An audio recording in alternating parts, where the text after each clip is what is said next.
Perhaps some of you, like myself, you're so destination-oriented, you think, well, I need to get here, and I need to get there, and when I get that job, and for some of you, maybe it's that spouse, that change, that thing that I want to buy. Once I get that thing that I so desperately need, then I'll be all good. But what if God switched it? What if the Lord flipped it on you? And yet others of you, you're in that right now. You're like, this is not how this was supposed to go. And I love the words of Israel here, Jacob, which is really a picture of the Father God. When it gets flipped, he goes, I know, son, I know. And maybe those are his words to you today. Maybe something you got into didn't work out, and it's reversed on you. And you're thinking, God, do you see this? And his word to you is, I know, son, I know, daughter, I know. But my hand is still on you. And my hand is still for blessing. Yeah, going home, we were getting excited for our baby to be born, and at that time we had decided to name our little girl Ashley Victory. Ashley after our counselor at Mercy, and because she'd made such a huge difference in my life, unlike anything I'd ever experienced before, and it just felt like that's where God was calling me and Rowan. And Victory for all that he had done in my life, and the victory that she was in being conceived, and how she would and the things that he showed me for her life, and how strong she would be, and how she would follow him. And I'd prayed since I found out I was pregnant that she would be strong, and she has proven that to me every day of her life so far. We got there and they said to us, no, she's not just a little small, she's really small, and there looks like there's something wrong with her brain. And all that they could see from the ultrasound was that there was something off with one of the ventricles in her brain, because she was already so low, and at that point, because she was so low and her head was quite small, they really couldn't see anything, and so they had no idea what was going on.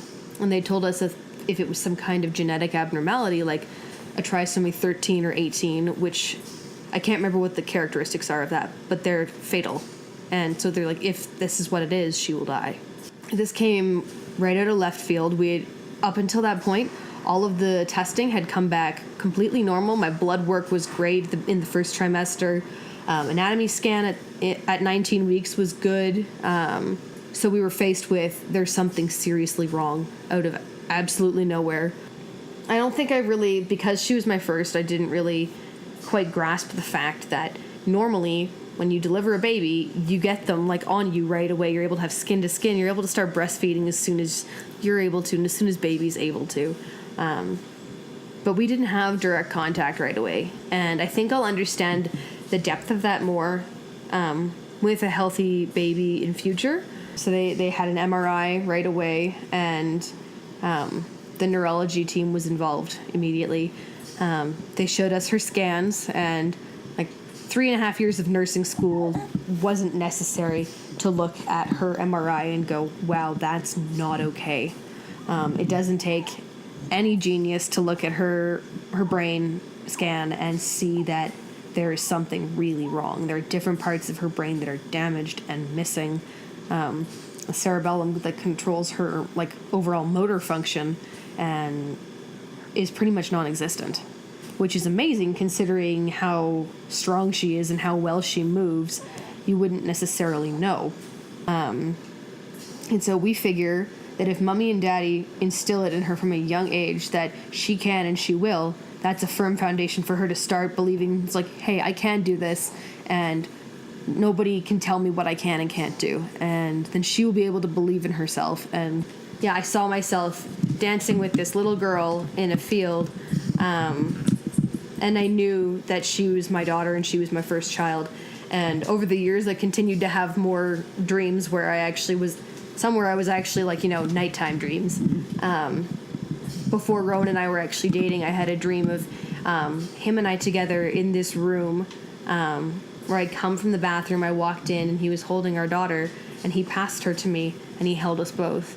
And there's something where I could physically feel it in the dream that I remember waking up and being that was real. And that's how I knew that I already knew I loved Rowan before we had started dating. It was just a long and complicated process. but that was something that just showed me right away. I'm like, this is where our future is going. And to see that come to pass was really, took like 5 years, but it was just mind-blowing to see it actually happen. Like, there's so many people who've been encouraged by the way that we've stood and been trusting God through this. And by no means have we been perfect at it. There have been days where I've, like, chucked things and yelled and been like, this is not what you promised. But he still brings me back to, I am bigger than this. And you will see my hand of blessing in this season. And you will know that I am God. And other people will know that I am God. And they will see that we have named her Victory for a reason. Like, his victory will be shown through her. And so I thought I knew that we were naming Ashley for the victory that God had done in my life in bringing her to me and then getting me through all of the crap that I'd been through. Like, it was a miracle that I was alive. The amount of times that I shouldn't have lived is extensive. That was what I thought victory meant. And it just took on a whole new level once we found out what was going on for her. Day by day, she really she shows everybody how strong she is.